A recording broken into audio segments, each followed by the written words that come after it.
prendre soin de ses clients. Alors, qu'est-ce que je veux dire par prendre soin de ses clients? C'est relativement simple. Demain, vous prenez un mandat de recherche, vu qu'on fonctionne à 90% en mandat de recherche plutôt qu'en mandat de vente, bien qu'il y ait de plus en plus de monde qui se met en mandat de vente et c'est plutôt pas mal.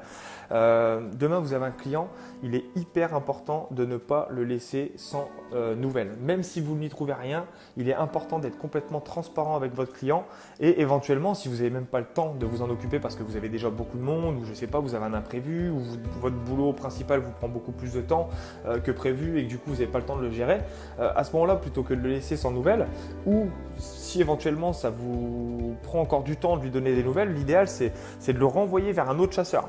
Alors, quel va être l'avantage de renvoyer vers un autre chasseur? C'est simple, déjà votre client va être satisfait parce que vous avez été transparent avec lui et quelque part il y a quelqu'un qui va s'occuper de lui réellement parce que vous n'avez pas le temps. Et l'autre avantage c'est que vous allez prendre une commission étant donné que vous avez donné un client à un autre chasseur. Donc ça j'en parle dans un petit podcast d'ailleurs, c'est partage entre chasseurs.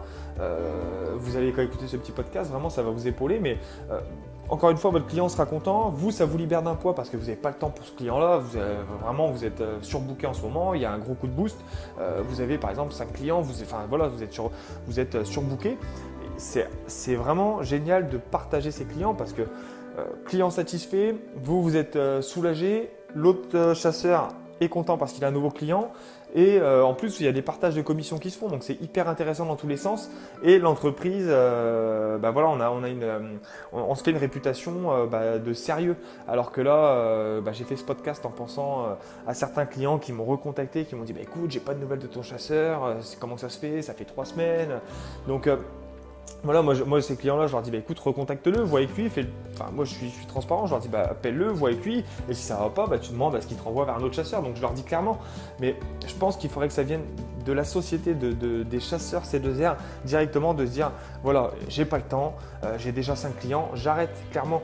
Demain, si vous avez quelqu'un qui vous contacte et voilà, vous êtes déjà surbooké, vous lui dites écoutez, je prends vos critères de recherche, je note, vous prenez le mandat de recherche, à voir si c'est cohérent avec sa demande. Si le mec il demande du 15% à Grenoble ou à Bordeaux, soyez clair avec lui, dites-lui non, écoutez, j'ai pas le temps, envoyez entre guillemets, vous l'envoyez chier.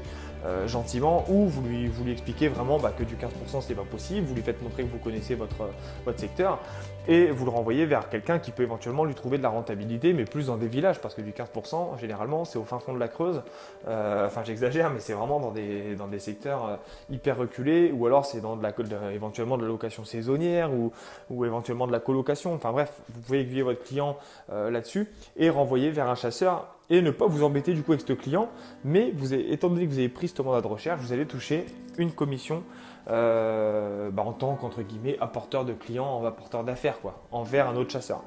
Donc pour ça on a mis dans l'interface, vous avez le document, ça doit être partage de commission et ce document sert justement quand vous faites un partage de commission entre chasseurs, quand il y en a un qui a le bien et l'autre qui a le client, vous faites un pourcentage en fonction de la difficulté de